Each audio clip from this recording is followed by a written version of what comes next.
Welcome back to Mechanical Design course, Finite Element Analysis. Introduction to FEA, Analytic Solutions applicable to simple geometry parts will be discussed in this session. So we won't go to the deep discussion of FEA.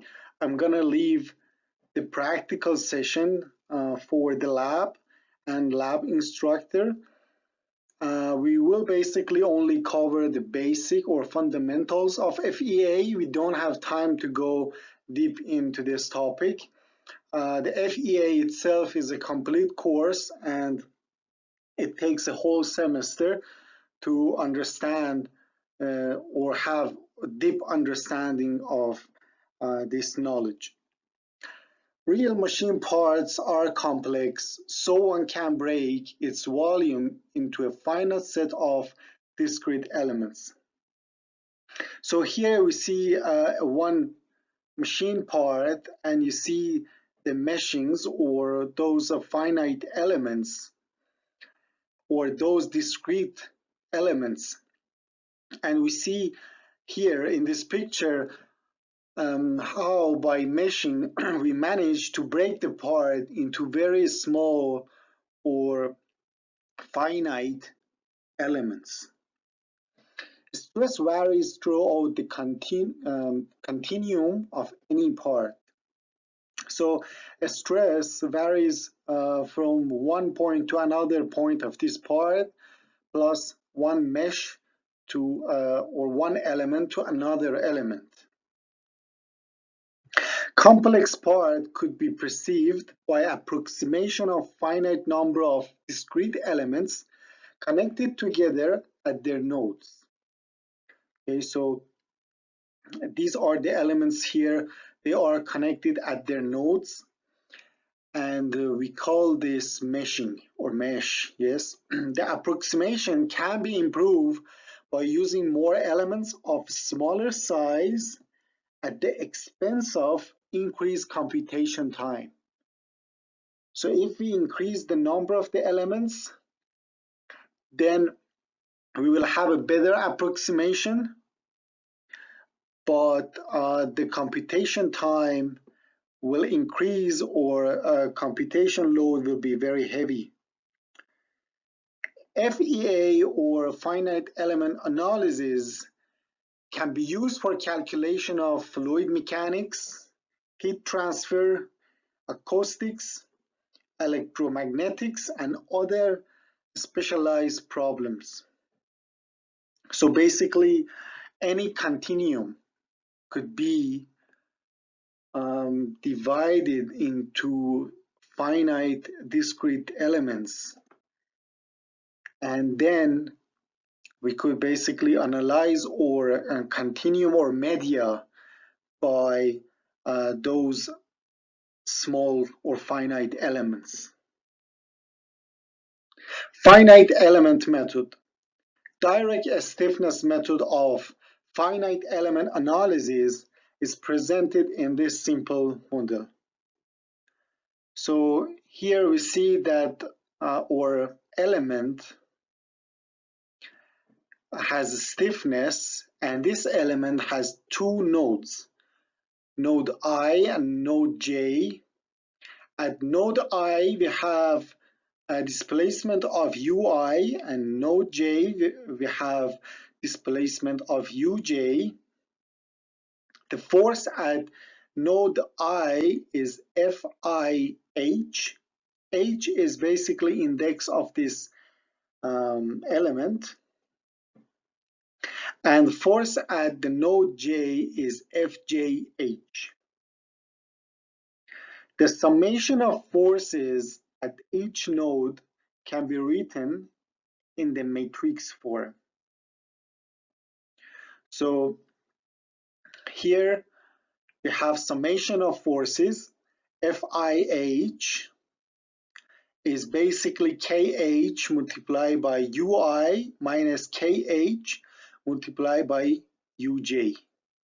What is KH? KH is stiffness of the element. And here we have fjh, which is minus khui plus khuj. Okay, so here is basically just a simple linear spring, and we could calculate the force by multiplying the stiffness to displacement. The matrix notation can be written as we have a matrix of stiffness and we have a vector of displacement. Okay, so if we multiply the first row into this vector, will be kh multiplied by ui minus kh multiplied by uj, which is equal to fih. And for the second row also we could do the multiplication and see that we'll end up to have the same equation as we had here. Two of the simple elements connected to one another to create a finite element mesh. So in the previous slide, we only had one element. We couldn't call it mesh because it was just one singular element. But once you have two elements or more, then we could call it a mesh. So now here we divided our continuum or a media or material basically in two elements. One is element 1, the second one is element 2, and each of those elements have two nodes. You have node 1, node 2, and node 3. Node 1 is basically fixed at this support, and node 3 is free to move. There is one external force here, F, and each of these nodes could have displacement of U, which is basically U1, U2, and U3. Now, on basically each node, we could write force equilibrium forces or equations. Total number of forces at the node 1 is equal to the F11. So F11 again is the force applied to the node 1 to the element 1. Total number of forces at node 2 is F2, which is summation of F21 and F22. So again, what is F21?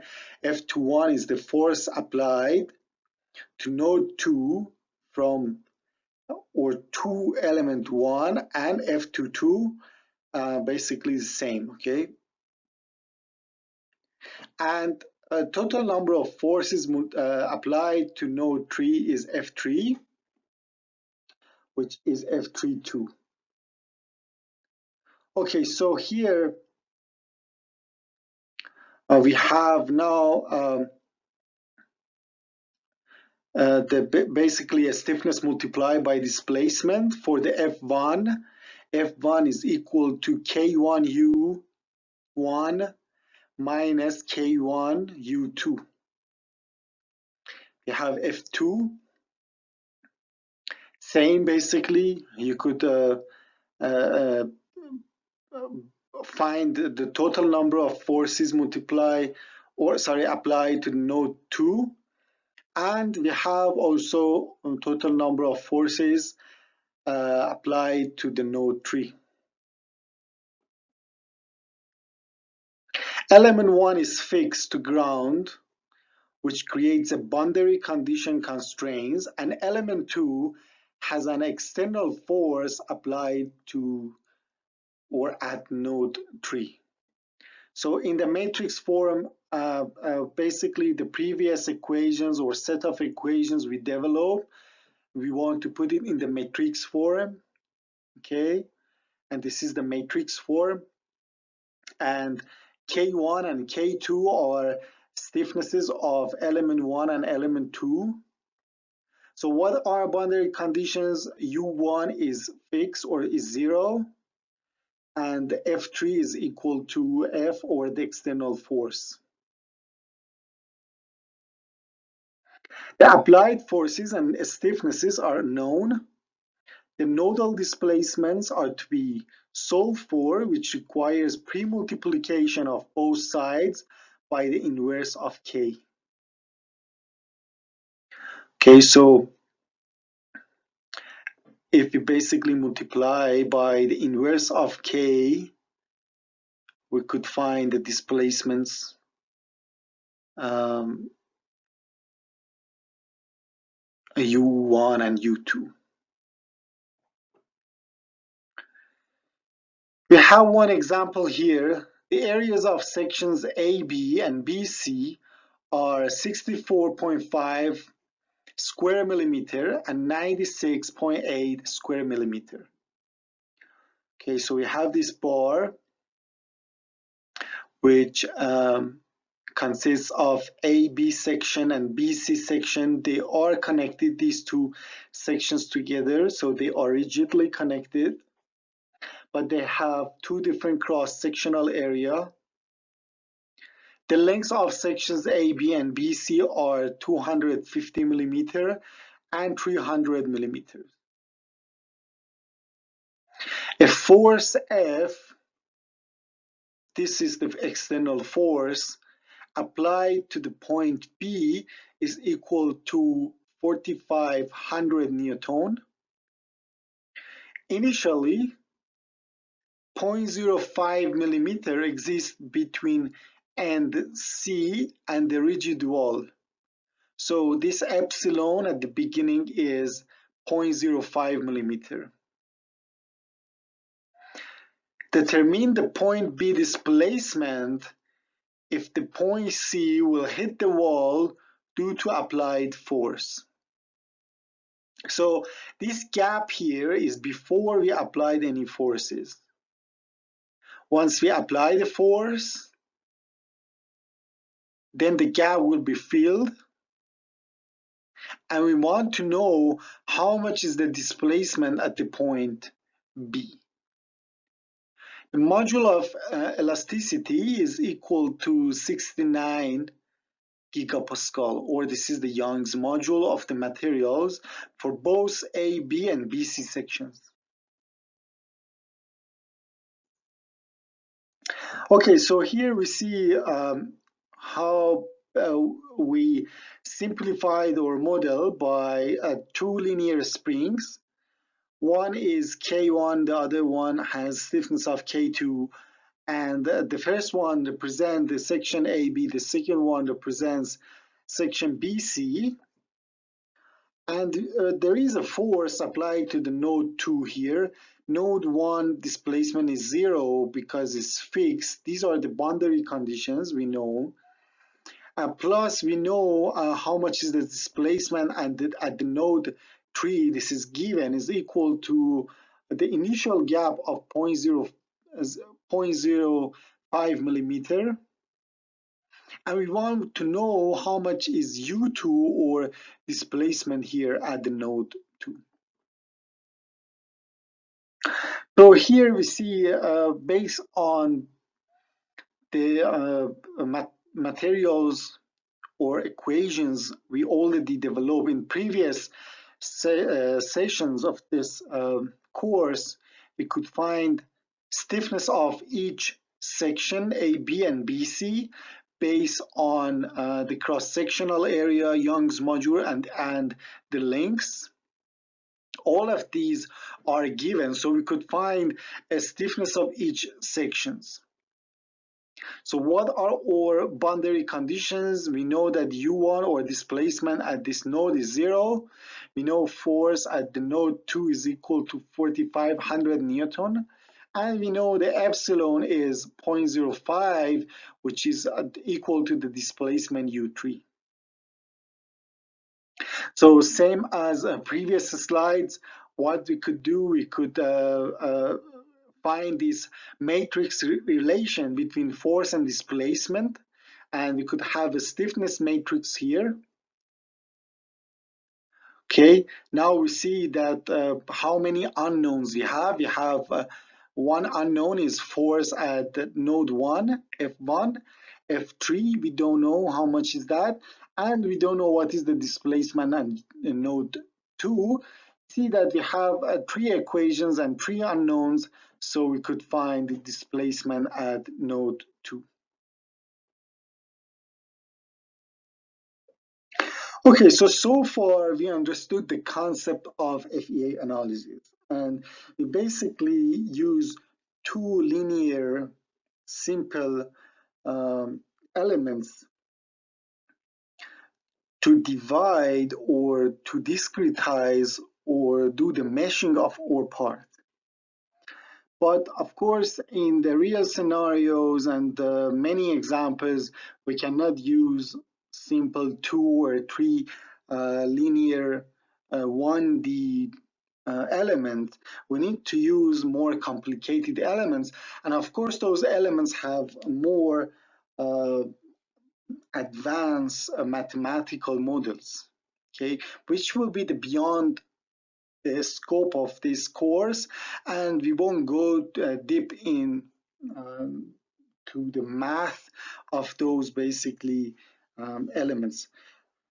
But we focus more on a practical aspect of FEA analysis, because later in the lab sessions you want to use FEA analysis by yourself, and you want to use FEA tools of softwares for the basically CAE softwares like SolidWorks to do the stress analysis. Okay, so we will discuss element dimension on this slide. A 1D line element has 2 degrees of freedom total, one on each node. Okay, so this is basically a 1D element. Each node has 2 degrees of freedom. It could basically either move on X or Y directions. Physically, this represents a truss element connected by pin joints to its neighborhoods. So we have pin joints. We call it truss element because like a truss elements of truss, yes. And here we have a 2D line element has 3 degrees of freedom per node and can represent a 2D beam that can support a moment at its node as well as linear forces in 2 directions. 1D ones only support forces, but 2D ones could support also moment plus forces on X and Y directions. Okay, so this is the difference between a 1D and 2D. So on 1D one, we could have either linear elements or we could have a quadratic elements. Quadratic elements could have a curve, basically boundaries, okay, or curve sides. You see that these are curves. This is a line, this is a triangular, and this is a quadrilateral element or quad, okay. And here you see you have the same ones. This is a quadrilateral or a triangular, but you see the side of them or these shapes could basically have any shapes other than also linear. Okay, this is the difference. And you see that we could have node at the middle of sides. Okay, so nodes doesn't need to be necessarily on the corners or on the ends. It could basically place at the middle. A 3D line element has 6 degrees of freedom per node and can represent a 3D shaft beam with moments and torques at each node in addition to linear forces in 3 directions. Okay, so we have a 3D one here. On each node, we could have 3 forces and 3 moments or torques. And in total, each node has 6 degrees of freedom. A 1D line element can give good results for a truss member loaded in axial tension, but will not be able to correctly predict buckling if the axial load is compressive. Okay, so you see that each of those 1D, 2D, or 3D elements are designed for a specific type of uh, boundary conditions or external forces or the shape of the material. So we could selectively decide which of them are the most suitable ones and choose basically that specific element.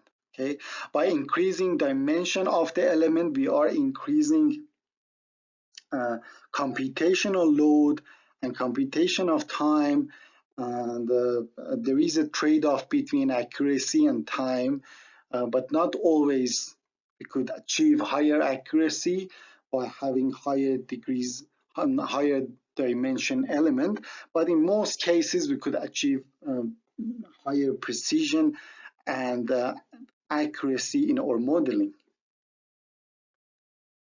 So you see that for the 3D one, we call it a tetrahedral or tet, and hexahedral or hex or brick. Okay, so these are the names once you do the meshing by the software you will encounter in the meshing pre-processing. You will see the tet, hex. Sometimes you have to choose if you want to do the manual meshing or you want to do semi-automatically meshing, and you have to choose. So these are the names or terminologies that get you familiar with these softwares for the basic of these softwares and show you basically the basic map, how to navigate yourself through these softwares and understand the basic terminologies. Higher order elements can have curved boundaries, while linear elements must have straight boundaries. We discussed this. Increasing element order can significantly increase computation time, so many analysis will try first to model a part with linear elements. Okay, so it is a good practice to start with linear and lower dimension elements if we don't have access to high or more advanced CPUs or computers, which is not the case these days. But of course, for complicated parts, it could be problematic still, even with these advanced technologies in CPUs. H element versus P elements. Two types of elements are used by various FEA solvers, called H elements and P elements. H elements are most commonly used and their order is typically limited to quadratic. Okay, so basically H elements, we have a limitation and it's better to be used for max for the quadratic elements. P elements allow the order of elements H polynomial to be increased to 9 or higher in order to capture local stress variation where needed. P elements can then be relatively large and less numerous than H elements for the same problem. Okay, so the size of P elements could be higher than H element, And the reason is that the edges could be polynomial, so they could adapt themselves to the variation of stresses, even though they have a higher sizes in elements. And they are specifically good for locations with stress concentrations, sharp edges, or notches. And those locations is good to have P elements. Element aspect ratio. Element aspect ratio obtained by dividing the length of the longest side of element by that of the shortest side. Okay, so let's say for this one, the longest side is this one, this side, and the shortest side is this one. And if we divide the longest side by the shortest side, we could obtain element aspect ratio. An aspect ratio less than about 5:1 is preferred for H elements, though P elements can handle aspect ratios up to about 20:1. Okay, so P elements could have, let's say, more disproportional aspect ratio, but for the H element, it's good to have a more proportional shape, and basically the aspect ratio shouldn't be more than 5:1. Okay, so these are, for example, good aspect ratios for different H elements and poor aspect ratios for H elements. Okay, because you see that um, um, basically the aspect ratio is more than 5. Many packages will import the part geometry from a solid modeling CAD program and auto-mesh the part. Most auto-meshers default a 2D mesh to linear quads or to a quad-dominant mesh with triangles added in regions where part shape requires. Okay, so they automatically increase complexity of the elements in let's say sharp corners and edges to capture the gradient of the stress. Most of the FEA tools will allow you to import CAD geometry and meshing. Some places will need a manual meshing or mesh refinement. Okay, so what you could do, you could do the auto meshing, and then for particular sections where you have a focus or you are concerned about that specific section or part, you could do the manual meshing or adjust or improve the meshing. But you should have a deep knowledge of the meshing.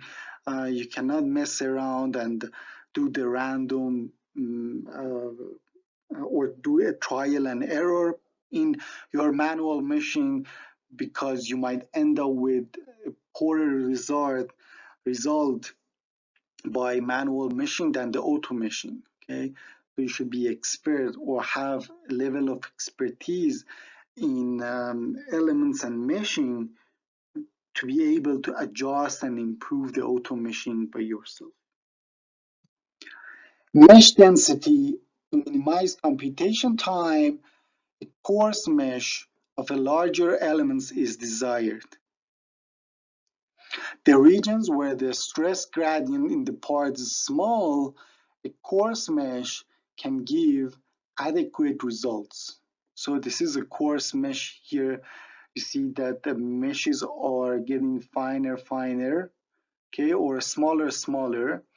And these coarse meshes are good once we are far from edges, once we are far from boundaries and supports, and far from external forces. When we get close to those specific sections of the part, then we need to use a finer mesh. And why those larger meshes are desired? Because of the computation time, because it will be just faster. In regions where the stress gradient is high, such as near stress concentrations, applied loads, or boundary conditions, a finer mesh of each element is needed to capture the stress variation. Okay, so here you see what is the mesh size, 25 millimeters. You see the number of elements, number of nodes, and on this one you see the mesh size, and you see that the number of elements and nodes are increased significantly. Okay, that will increase computation time, and it might not be necessarily for specific parts of the material. How does one know when a mesh has been significantly refined? Usual approach is to apply a convergence test. Okay, we'll discuss it. Starting with the mesh of some size, the model is solved for stress. The element size then changed by some factor in regions of anticipated high stress gradient, and the model solved again. So see what's going on here in this graph. Let's say we started with this number of elements. Okay, so this is in size of the mesh. Let's say the x-axis is the size of mesh, and this is the result of FEA, or this is a stress at the particular point of the part.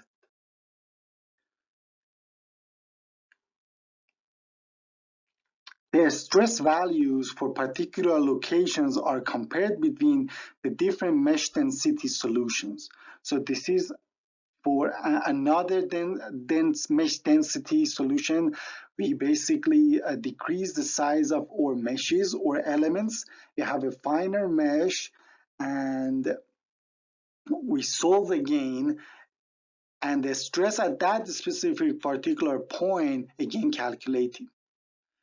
Okay, so we continue refining our meshes and decreasing the size of our elements and finding the stress at that particular point.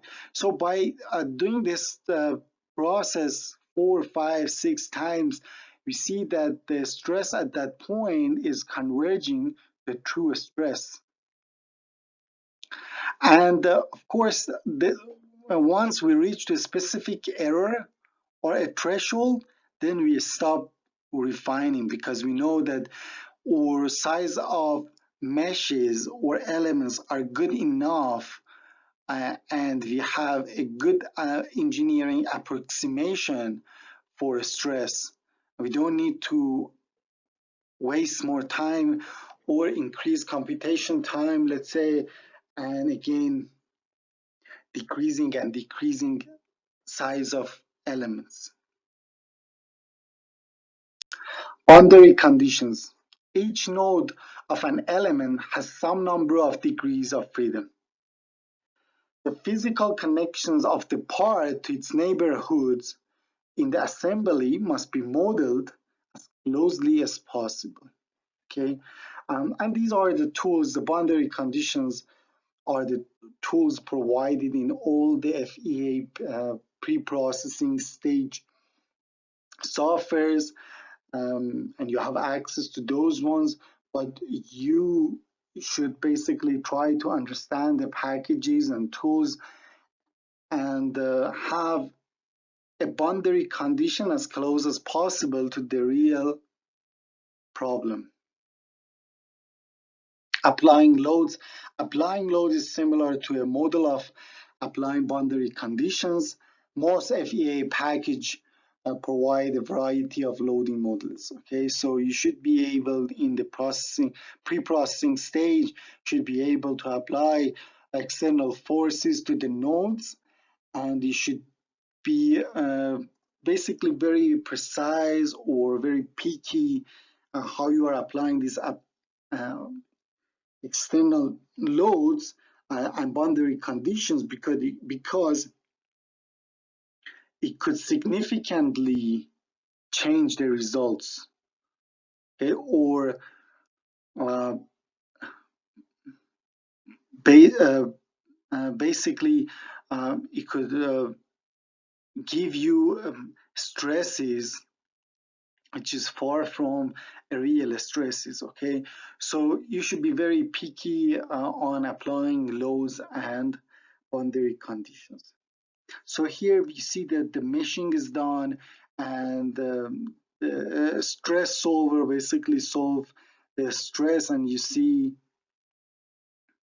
the distribution of the stress on this handlebar, for example. At this point, we have the high stress, and the blue parts experience the lowest stresses. So what is the FEA cycle? First, we need to import the CAD, okay? So some softwares don't have, or they don't have a good, let's say, CADing or 3D modeling part, yes. So you uh, you may want to use another software for preparing your 3D model, or let's say the model is already created by someone else, and now you have access to the model. You don't want to redo the work and create the CAD. So in most of the FEA analysis packages, you are able to import the CAD. Okay, so this is the first stage. The second stage is pre-processing. Okay, so what is the pre-processing? Geometry editing. Okay, so you may want to do some geometry editing after importing the CAD, applying loads, applying constraints, creating the FEA model or mesh, and define material properties. Okay, so this is a pre-processing. Okay, so you haven't solved anything, you just prepare your model for the solver, and the last stage is solving. Okay, so pre-processing shouldn't take much time. Let's say the meshing doesn't take much time. Of course, being accurate for applying external loads and constraints could take some time, and you should be accurate and mm, let's say very picky at that point, but the meshing itself doesn't take much time. But then the solving part is the part that is computationally heavy and takes lots of time. And this is the post-processing part, and you see the stress on the part, and you could find critical points with the highest stresses. FEA analysis of bicycle brake lever. If you have access to the CD of the reference book, you also have access to the CAD parts, CAD of parts, part 1, 2 of the handlebar or this brake lever. And basically what you could do, you could import these parts to FEA softwares and do FEA analysis or stress analysis. So here we have one example. The brake lever is imported to the FEA software. The boundary conditions are applied. So we assume that we have a fixed boundary condition. The applied load is applied to the nodes. We have a distributed force here. This is a mesh model, okay? Finally, we have stress counters here, and you could see where is the maximum force. The maximum force is at the base, and the sigma x at the point is 69.63 megapascal. Okay.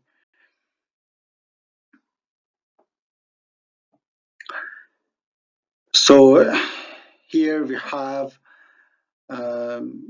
again the bicycle brake lever, including the base, and again the meshing is done, the boundary conditions are applied, and the stress counters could be seen on this picture. Okay, so hope you could have time in the CAD lab to do FEA analysis on CAD parts that you create by yourself, and see how you could do the stress analysis by FEA.